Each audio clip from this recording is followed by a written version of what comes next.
Hi കൂട്ടുകാരെ, എൻ്റെ മറ്റൊരു വീഡിയോയിലേക്ക് സ്വാഗതം. എല്ലാവരും സുഖമായിട്ടിരിക്കുന്നെന്ന് കരുതുന്നു. ഇന്ന് ഞാൻ വന്നിരിക്കുന്നത് കുറച്ച് ടിപ്സും അതുപോലെ എൻ്റെ ഒരു ദിവസം കടന്നു പോകുന്നത് എങ്ങനെയാണെന്നൊക്കെ നിങ്ങളുമായിട്ട് ഷെയർ ചെയ്യാൻ വേണ്ടിയിട്ടാണ്.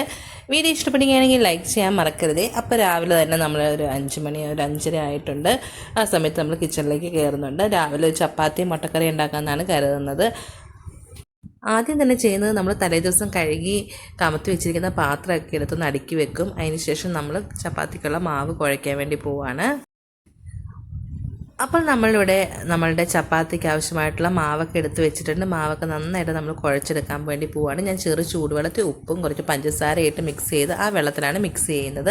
അതിന് ശേഷം നമ്മൾ കുറച്ച് എണ്ണയൊക്കെ തടവി ഒരു അരമണിക്കൂർ റെസ്റ്റ് ചെയ്യാൻ വെച്ചതിന് ശേഷമാണ് ചപ്പാത്തി ഉണ്ടാക്കിയെടുക്കുന്നത്. നമ്മൾ ചപ്പാത്തി പരത്തിയൊക്കെ വെച്ചിട്ടുണ്ട്. ഇനി ഇത് നമുക്ക് ചുട്ടെടുക്കാം. ആദ്യത്തെ ചപ്പാത്തി ചുടുന്ന സമയത്ത് മോൻ കരഞ്ഞോണ്ട് ഞാനൊന്ന് ഓടിപ്പോയിട്ട് വന്നപ്പോഴത്തേക്കും ഇത്തിരി കരിഞ്ഞു പോയി കേട്ടോ. ചില ചപ്പാത്തിക്ക് മാത്രമേ നല്ല ഷേപ്പൊക്കെ കിട്ടാറുള്ളൂ, ചിലതാണെങ്കിൽ ഇന്ത്യയുടെ ഭൂപടം പോലെയൊക്കെ ഇരിക്കും കേട്ടോ. അപ്പോൾ പിന്നെ തലേദിവസത്തെ കുറച്ച് ചിക്കൻ ഇരിപ്പുണ്ടായിരുന്നു. ആ ചിക്കനൊക്കെ എടുത്തൊന്ന് കറി വെച്ച ചിക്കനായിരുന്നു. അത് വെറുതെ ഒന്ന് വറ്റിച്ച് വഴറ്റി വെച്ചിട്ടുണ്ടായിരുന്നു.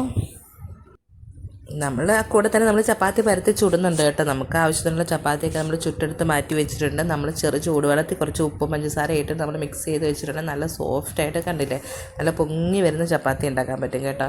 പിന്നീട് നമ്മൾ ചെയ്തതെന്ന് എന്താണെന്ന് വെച്ചിട്ടുണ്ടെങ്കിൽ നമ്മൾ കിഴങ്ങും മുട്ടയും നന്നായിട്ട് കഴുകിയതിന് ശേഷം കുക്കറിൽ കുറച്ച് ഉപ്പ് ഇട്ടിട്ട് നമ്മൾ വേവിക്കാൻ. കിഴങ്ങ് മുട്ടയൊക്കെ വെന്ത് വരുന്ന സമയത്ത് നമ്മൾ സവോള, വെളുത്തുള്ളി, അതുപോലെ കുറച്ച് ഇഞ്ചി, പച്ചമുളകൊക്കെ അരിഞ്ഞെടുത്ത് നമ്മൾ ചട്ടിയിൽ എണ്ണ ഒഴിച്ച് കടുക് പൊട്ടിച്ചതിന് ശേഷം ഇട്ട് വഴറ്റി കൊടുക്കുന്നുണ്ട്. നന്നായിട്ട് വഴറ്റി കൊടുത്ത് വഴണ്ട് വന്നതിന് ശേഷം മഞ്ഞൾപ്പൊടി, കുറച്ച് മുളക് പൊടി, കുറച്ച് ഗരം മസാല പൗഡർ, കുറച്ച് ചിക്കൻ മസാല പൗഡർ, അതുപോലെ തന്നെ കുറച്ച് മല്ലിപ്പൊടി ഇട്ട് നന്നായിട്ട് വഴറ്റി കൊടുക്കുന്നുണ്ട്. കുരുമുളക് പൊടി ഇഷ്ടമുള്ളവർക്ക് കുരുമുളക് പൊടിയും ചേർത്ത് കൊടുക്കുക. അതിൻ്റെ പച്ചമുളകൊക്കെ മാറി വരുമ്പോൾ നമ്മളിതിലേക്ക് കുറച്ച് വെള്ളം ഒഴിച്ച് കൊടുക്കുന്നുണ്ട്. നമുക്കിതിലേക്ക് വേണേൽ തേങ്ങാപ്പാൽ ചേർത്ത് കൊടുക്കാം, അല്ലെങ്കിൽ പശുവും പാൽ ചേർത്ത് കൊടുക്കാം. ഞാനിവിടെ വെള്ളമാണ് ചേർത്ത് കൊടുത്തിരിക്കുന്നത്. എന്നിട്ട് നന്നായിട്ട് നമ്മൾ ഒന്ന് തിളപ്പിച്ചതിന് ശേഷം ആവശ്യത്തിന് ഉപ്പിട്ട് കൊടുക്കുക. ഉപ്പിട്ടതിന് ശേഷം ഇനി നമുക്ക് ചാറിന് ആവശ്യമായിട്ടുള്ള വെള്ളം വേണമെങ്കിൽ വെച്ച് കൊടുക്കാവുന്നതാണ്. നമുക്ക് ഇത്രയും മതി. നമ്മൾ എന്നിട്ട് ആ വേവിച്ച് വെച്ചിരിക്കുന്ന മുട്ടയുടെ തൊലിയൊക്കെ കളഞ്ഞ് ഉരുളക്കിഴങ്ങിൻ്റെ തൊലിയൊക്കെ കളഞ്ഞ് അരിഞ്ഞെല്ലാം ചേർത്ത് കൊടുത്തിട്ടുണ്ട്. നല്ല ടേസ്റ്റി ആയിട്ടുള്ളൊരു കറിയാണ് കേട്ടോ. ചപ്പാത്തിയോടെയും ചോറിനോടെയും ഒക്കെ കഴിക്കാൻ ഭയങ്കര ടേസ്റ്റാണ്. നിങ്ങൾ ഒരു വട്ടമെങ്കിലും ട്രൈ ചെയ്ത് നോക്കണേ. അങ്ങനെ നമ്മുടെ മുട്ടക്കറിയും റെഡി ആയിട്ടുണ്ട്. അങ്ങനെ നമ്മൾ ചപ്പാത്തിയും മുട്ടക്കറിയൊക്കെ റെഡി ആയിട്ടുണ്ട്. അതൊക്കെ ഞാൻ മൂടി മാറ്റി വെച്ചിട്ടുണ്ട്. ഇപ്പോൾ സമയം ഏകദേശം ഒരു 7 മണിയൊക്കെ ആയിട്ടുണ്ട്. അതിന് ശേഷം നമ്മൾ മുറിയിൽ വന്ന് ഷീറ്റൊക്കെ വൃത്തിയാക്കി വിരിച്ചതിനൊക്കെ ശേഷം നമ്മൾ ഇനി തൂത്ത് തുടയ്ക്കുകയൊക്കെ ചെയ്യാൻ വേണ്ടി പോകുന്ന സമയം ഇപ്പോൾ ഏകദേശം ഒരു 8 മണി ആവാറായിട്ടുണ്ട്. അപ്പോഴത്തേക്കും ചെറിയതായിട്ട് വെയിലൊക്കെ വന്നു തുടങ്ങിയിട്ടുണ്ട്. അപ്പോൾ മോനും എഴുന്നേറ്റ് ഈ സമയത്ത് മോൻ ഭക്ഷണമൊക്കെ കഴിച്ച് മോൻ അവിടെ ഇരുന്ന് കളിക്കുകയാണ് കേട്ടോ. പിന്നീട് നമ്മൾ പുറത്തേക്കൊക്കെ ഇറങ്ങിയപ്പോൾ കുറച്ച് നേരം ഇങ്ങനെ പുറത്തൊക്കെ നിന്ന് പുറത്തെ കാഴ്ചകളൊക്കെ കണ്ട് ഇങ്ങനെ കുറച്ച് നേരം നിന്നു. പുറത്തേക്ക് ഇറങ്ങി നിൽക്കുമ്പോൾ ശരിക്കും പറഞ്ഞാൽ ഭയങ്കര ചൂടാട്ടോ. ഈ വെയിലിന് എന്താണെന്ന് അറിയത്തില്ല, ഭയങ്കര ചൂടാണ്. രാവിലെ ഇപ്പോൾ ഏകദേശം ഒരു 9 മണിയൊക്കെ ആയിട്ടുള്ളൂ. അപ്പോഴത്തേക്ക് നല്ല വെയിലായി. അങ്ങനെ കുറച്ച് നേരം പുറത്തൊക്കെ നിന്നതിന് ശേഷം നമ്മൾ കയറി വന്നു കേട്ടോ. ഇനി നമുക്ക് ക്ലീനിങ്ങും കാര്യങ്ങളൊക്കെയാണ്. മോൻ വഴക്കില്ലാതെ അടങ്ങിയൊക്കെ നിൽക്കുകയാണെങ്കിൽ എൻ്റെ പണിയെല്ലാം വേഗം തീരും. പക്ഷെ അവൻ വഴക്കുണ്ടാക്കിയിട്ട് എൻ്റെ പണി തീരത്തേയില്ല. ഇപ്പോൾ ഇരുന്ന് അടങ്ങിയിരുന്ന് കളിക്കുക കേട്ടോ. അപ്പോഴത്തേക്കും നമ്മൾ വീടൊക്കെ ഒന്ന് തൂത്തൊക്കെ വാരുന്നുണ്ട്. തൂത്ത് വാരി തുടച്ച്, അതുപോലെ തന്നെ നമ്മൾ കുളിക്കുന്നതിന് മുമ്പ് നമ്മൾ വാഷ് ബേസിൻ കഴുകി ബാത്റൂം കഴുകി എല്ലാ കാര്യങ്ങളും ചെയ്തതിന് ശേഷമാണ് ഞാൻ പിന്നെ കുളിക്കാനൊക്കെ കയറുക. മോനെ കുളിപ്പിച്ച് അവനുള്ള ഭക്ഷണമൊക്കെ കൊടുത്ത് ഒക്കെ നിർത്തിയേച്ച് അപ്പോഴത്തേക്കും നമ്മൾ തൂത്തുവാരി നമ്മളിപ്പോൾ തുടച്ചുകൊണ്ടിരിക്കുക കേട്ടോ. ശരിക്കും പറഞ്ഞാൽ ദിവസത്തോടെ ഒരു 2-3 പ്രാവശ്യമൊക്കെ ഉണ്ടാകും. കാരണം ചിലപ്പോൾ മോന് തിന്നതും കഴിച്ചതും എല്ലാം അവിടെ ഇവിടെയൊക്കെ ഇടും, കുറേ വെള്ളമൊക്കെ കമത്തും. അങ്ങനെയൊക്കെ വരുമ്പോൾ നമ്മൾ ഇങ്ങനെ ഇടയ്ക്കിടയ്ക്ക് തുടച്ചുകൊണ്ടിരിക്കും. പിന്നെ അവനും ഇടയ്ക്ക് ഇങ്ങനെ വന്ന് നിലത്തൊക്കെ കിടക്കുന്നതാണ്. അപ്പം നമ്മളിങ്ങനെ ഇടയ്ക്ക് തുടച്ചുകൊണ്ടേയിരിക്കും. പിന്നെ നമ്മളുടെ ജനലിലെ പൊടിയൊക്കെ ഒന്ന് തട്ടിക്കൊടുത്തത് എപ്പോഴും ഇല്ല, ആഴ്ച ഒരു വട്ടം മാത്രമേ നമ്മൾ ചെയ്യാറുള്ളൂ. അപ്പോൾ പൊടിയെല്ലാം തട്ടിക്കൊടുത്ത് നമ്മൾ വീട് ഫുള്ളൊന്ന് ചുക്കിലേക്ക് ഒന്നൊക്കെ അടിച്ചൊക്കെ എടുത്തിട്ടുണ്ട്. ശരിക്കും പറഞ്ഞാൽ പൊടിയൊക്കെ നമ്മൾ ഇടയ്ക്കിടയ്ക്ക് തട്ടാതിരുന്നിട്ടുണ്ടെങ്കിൽ വീട് മൊത്തവും ഭയങ്കരമായിട്ട് ജനലൊക്കെ വേഗം പൊടി പിടിക്കും. അതുപോലെ തന്നെ ഈ കുളവിയൊക്കെ വന്നിട്ട് കൂട് കൂട്ടും കേട്ടോ. എന്നാലും ജനലിൽ അവിടെ ഇവിടെയൊക്കെ കുളവി വന്ന് കൂട് കൂട്ടി വെച്ചിട്ടുണ്ട്. എനിക്കതിനത് കളയാൻ പേടിയാണ്. ഒരു വട്ടം ഇതുപോലെ കുളവിയുടെ കൂട് നശിപ്പിച്ചിട്ട് ഒരു വട്ടം എന്നെ വന്ന് കുത്തി. അതിൽ പിന്നെ എനിക്ക് ഭയങ്കര പേടിയാണ്. പിന്നെ നമ്മളുടെ ടേബിളൊക്കെ തുടച്ച് രാവിലെ തന്നെ നമ്മളുടെ ബ്രേക്ക്ഫാസ്റ്റൊക്കെ നമ്മൾ കഴിച്ച് കഴിഞ്ഞിട്ടുണ്ട് കേട്ടോ. അതിന് ശേഷം നമ്മൾ ചായയൊക്കെ ഇട്ടിട്ടുണ്ടായിരുന്നു, അതൊന്നും എടുക്കാൻ പറ്റിയില്ല. എല്ലാ പണികളും കഴിഞ്ഞ് ലാസ്റ്റ് ഞാൻ കുളിക്കുന്നതിന് തൊട്ട് പോകുമ്പോൾ നമ്മൾ ബാത്റൂം ക്ലീൻ ചെയ്യാൻ വേണ്ടി പോകണം. ആ സമയത്ത് നമ്മൾ കുറച്ച് ഒരു പാക്കറ്റ് ഒരു ഷാമ്പു, അതുപോലെ തന്നെ കുറച്ച് കംഫോർട്ട്, പിന്നെ നമ്മൾ ഒരു സ്പൂൺ എടുത്ത് നമ്മൾ ഹാർപ്പിക്ക് ഒഴിച്ചിട്ട് നമ്മൾ കുറച്ച് വെള്ളവും കൂടെ ചേർത്തിട്ട് നമ്മളൊന്ന് ബാത്റൂം ഒന്ന് കഴുകി നോക്കുകയും നല്ല ഫ്രഷായി ഇരിക്കുകയും ചെയ്യും. നല്ല മണമാണ് നമ്മുടെ ബാത്റൂമിൽ കിട്ടുക. അതുപോലെ ഒരു തുള്ളി ചെളിയോ അഴുക്കോ ഒന്നും ഉണ്ടാകത്തില്ല കേട്ടോ. കുളിമുറിയും അതുപോലെ തന്നെ ആ ഭിത്തിയൊക്കെ നമ്മൾ ഉരച്ചൊക്കെ കഴുകിയിട്ടുണ്ടെങ്കിൽ നല്ലതാണ്. നിങ്ങളെല്ലാവരും ഇതേ രീതിയിലൊന്ന് ട്രൈ ചെയ്ത് നോക്കണേ. അതുപോലെ നമ്മുടെ ഹാർപ്പിക്കൊക്കെ വേഗം തീരത്തുമില്ല. വേണമെങ്കിൽ നമുക്ക് ഒരുപാട് മാസക്കാലങ്ങൾ ഉപയോഗിക്കാം, 1 വർഷം വരെയൊക്കെ വേണമെങ്കിൽ നമുക്കൊരു ഹാർപ്പിക്കൊക്കെ ഉപയോഗിക്കാൻ പറ്റും കേട്ടോ. അപ്പോൾ നമ്മൾ ബാത്റൂം കഴുകൊക്കെ നമ്മൾ കഴിഞ്ഞ് വാഷ് ബേസിനൊക്കെ നമ്മൾ കഴുകി അങ്ങനെ എൻ്റെ ക്ലീനിങ് പരിപാടിയൊക്കെ കഴിഞ്ഞ് കേട്ടോ. മോൻ അടങ്ങിയിരുന്ന് കളിക്കുകയായിരുന്നു. എന്നാൽ അവന് വലിയ വഴക്കും കാര്യങ്ങളും ഒന്നും ഇല്ലായിരുന്നു. ഇടയ്ക്ക് അവൻ്റെ അടുത്ത് പോയി കുറച്ച് നേരമൊക്കെ ഇരുന്ന് കഴിഞ്ഞാൽ അവന് ഭയങ്കര സന്തോഷമാണ്. അങ്ങനെ നമ്മളുടെ ക്ലീനിങ് പരിപാടിയൊക്കെ കഴിഞ്ഞ് ഇനി നമ്മൾ കുളിച്ചൊക്കെ കഴിഞ്ഞിട്ട് തന്നെയാണ് നമുക്ക് ഉച്ചക്കത്തേക്കുള്ള ജോലികൾ നോക്കാൻ വേണ്ടിയിട്ട്. ചോറൊക്കെ തലേദിവസത്തെ ഇരും. അങ്ങനെ നമ്മൾ കുളിയൊക്കെ കഴിഞ്ഞ് തിരിച്ച് വന്ന് പിന്നെ മോനെ ഒന്ന് കിടത്തി ഉറക്കി.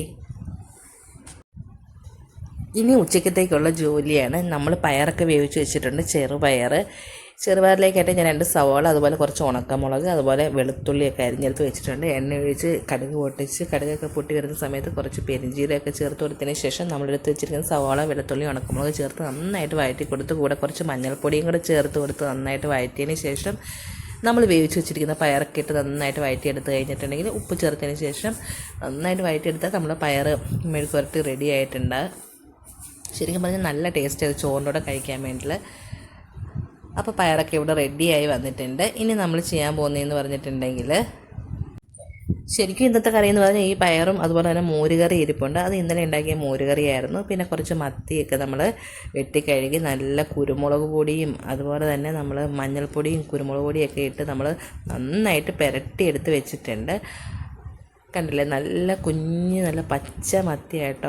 അതൊക്കെ നമ്മൾ വെട്ടിക്കഴുകി വൃത്തിയാക്കി അതൊക്കെ വരഞ്ഞു വെച്ചതിന് ശേഷം കുറച്ച് കുരുമുളകും അതുപോലെ തന്നെ 2 അല്ലി വെളുത്തുള്ളി, ഉപ്പും കുറച്ച് വിനാഗിരിയും കൂടെ ചേർത്ത് നമ്മളൊന്ന് നന്നായിട്ട് പൊടിച്ച് വെച്ചിരിക്കുന്ന ആ മിക്സ് ഇതിലേക്ക് ചേർത്ത് കൊടുത്തതിന് ശേഷം നന്നായിട്ട് മിക്സ് ചെയ്ത് അരമണിക്കൂർ ഒന്ന് മൂടി വെച്ചതിന് ശേഷം ഒന്ന് ഫ്രൈ ചെയ്തെടുത്താലുണ്ടല്ലോ എന്ത് ടേസ്റ്റാണെന്നറിയോ.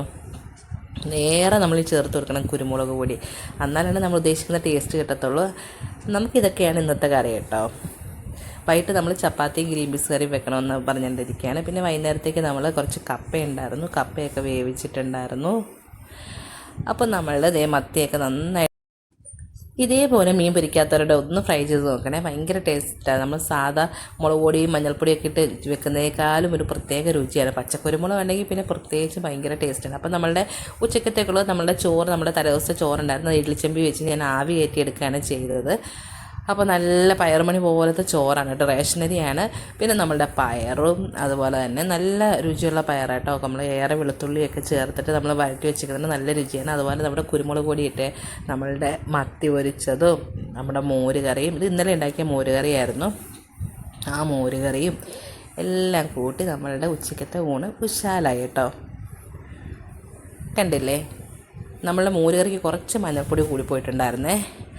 എന്തായാലും നല്ല ടേസ്റ്റായിരുന്നു കഴിക്കാൻ. കൂടെ അച്ചാറൊക്കെ ഉണ്ടായിരുന്നു, അച്ചാറൊന്നും എടുത്തില്ല. പിന്നീട് ഞാൻ ചെയ്തതെന്ന് പറഞ്ഞിട്ടുണ്ടെങ്കിൽ മോൻ നല്ല ഉറക്കമാണ് കേട്ടോ ഈ സമയത്ത്. പിന്നെ കുറച്ച് നേരം ഒന്ന് തിണ്ണയിലൊക്കെ വന്നിരുന്ന് കുറച്ച് നേരം ഒന്ന് കാഴ്ചകളൊക്കെ കണ്ട് കുറച്ച് നേരം ഫോണൊക്കെ നോക്കിയതിന് ശേഷം നമ്മൾ കപ്പ എടുത്ത് വെച്ചിട്ടുണ്ട്. 1 കിലോ കപ്പയാണ്. ഇതെല്ലാം നമ്മൾ നന്നായിട്ട് വെട്ടിക്കഴുകി വൃത്തിയാക്കി വെച്ചിട്ടുണ്ട്. കപ്പയൊക്കെ നമ്മൾ വേവിച്ചെടുക്കാൻ വേണ്ടിയില്ല കേട്ടോ. ഇനി കപ്പ വേവിക്കാൻ ആവശ്യമായിട്ടുള്ള അരപ്പ് തയ്യാറാക്കാൻ വേണ്ടി നമ്മൾ ഒരു 1/4 മുറി തേങ്ങ എടുത്ത് വെച്ചിട്ടുണ്ട്. പിന്നെ നമ്മൾ കുറച്ച് മഞ്ഞൾപ്പൊടി, എരിവിന് ആവശ്യമായിട്ടുള്ള പച്ചമുളക്, ഒരു 4 അല്ലി വെളുത്തുള്ളി, 4 അല്ലി ചെറിയ ഉള്ളി, കുറച്ച് ചെറിയ ജീരകം എല്ലാം കൂടെ ചേർത്ത് നമ്മൾ നന്നായിട്ട് ചതച്ച് ഒതുക്കിയെടുക്കും.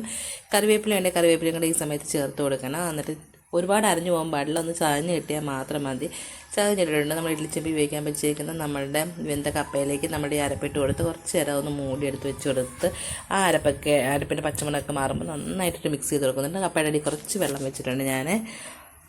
അങ്ങനെ നമ്മൾ ചെയ്തെടുത്തിട്ടുണ്ടെങ്കിൽ നല്ല അടിപൊളി കപ്പ വെച്ചൊക്കെ റെഡിയാവും. നന്നായിട്ട് കുത്തി ഉടച്ചെടുക്കണം. പിന്നെ നമ്മൾ വൈകിട്ടത്തേക്കുള്ള ഗ്രീൻ പീസ് കറിയും അതുപോലെ തന്നെ ചപ്പാത്തിയൊക്കെ നമ്മൾ റെഡിയാക്കി വെച്ചിട്ടുണ്ടായിരുന്നു.